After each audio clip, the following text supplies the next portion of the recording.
वफ़ाक़ी काबीना सैफर केस जी जेल में ॿुधणी करण जी मंज़ूरी ॾेई छॾी। ज़रियनि मूजिबि वफ़ाक़ी काबीना मक़ामी अदालत जे फ़ैसिले जी रोशनी में पीटीआई चेयरमैन शाह महमूद कुरैशी ऐं ॿियनि ख़िलाफ़ सैफर केस जेल में हलाइण जी मंज़ूरी ॾिनी। काबीना खे इस्लामाबाद हाई कोर्ट जे फ़ैसिले बाबति बि लिखत में आगाह कयो वियो।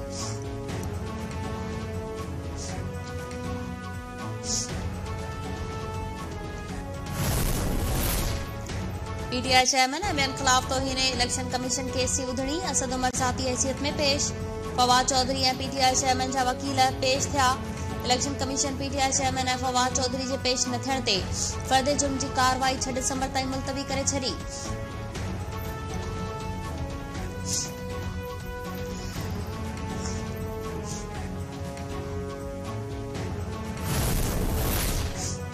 गज़ावासी वधीक हिकु ॾींहुं सुख जो साह खणी सघंदा।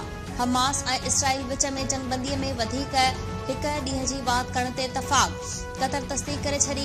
हमास अॼु 10 इसराइलियुनि ऐं इसराइल 30 फ़लस्तीनी क़ैदियुनि खे आज़ाद कंदो।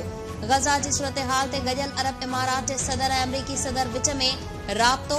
मुस्तक़िल जंगबंदी ते ॻाल्हियूं।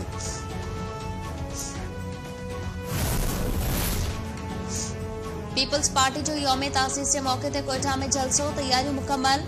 कारकुननि जी आमद जारी। आसिफ ज़रदारी ऐं बिलावल भुट्टो ज़रदारी ख़िताब कंदा। बिलावल भुट्टो चयो आहे त पीपल्स पार्टी रुगो हिक जमायत न पर सियासी तहरीक आहे। शहीद भुट्टो ऐं शहीद बेनज़ीर जो मिशन मंज़िल ताईं पहुचाइण लाइ पुरुमीद आहियूं।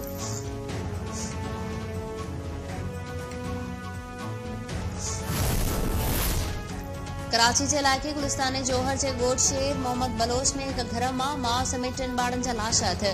फोतियुनि जी सुञाणप साइमा, शाहज़ैन, अहद ऐं अशहद तौर कई वई। पुलिस औरत जे मुड़िस अरशद खे हिरासत में वठी छॾियो। केस बि दाख़िल। पुलिस चयो त जवाबदार 5 सालनि खां आइस जो नशो कंदो आहे। पंहिंजो बयान बार तब्दील करे रहियो आहे। वधीक जांच करे रहिया आहियूं। इलाइक़े वासियुनि खां बि मालूमात वरिती वेंदी।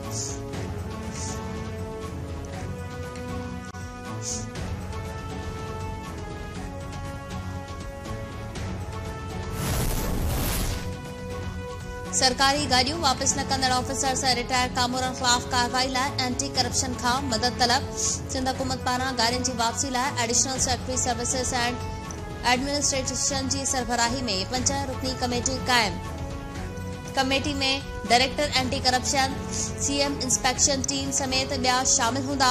गाड़ियूं वापस न कंदड़ ऑफिसर्स खे 7 ॾींहनि में गाड़ियूं वापस करण जो फाइनल नोटिस ॾिनो वेंदो।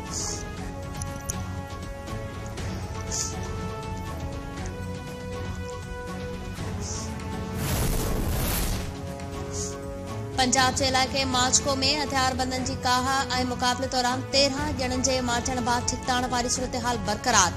फायरिंग में मारिजी वियल ॻोठाणनि जे मढ़नि जी सख़्त पेरे हेठि तदफ़ीन। जनाज़े नमाज़ में सियासी समाजी अॻवाननि जी शिरकत। शहीद एहलकार ग़ुलाम हुसैन जो लाश लोहारनि पारां वापस करण खां इनकार। मुख़्तलिफ़ हंधनि ते नाकाबंदी। इलाइक़े ॾांहुं ईंदड़ वेंदड़ रस्ता सील। वधीक नफ़री तलब कई वई। गुज़िरियल ॾींहुं माचके में थियल झेड़े में 13 ॼणा मारिजी विया हुआ।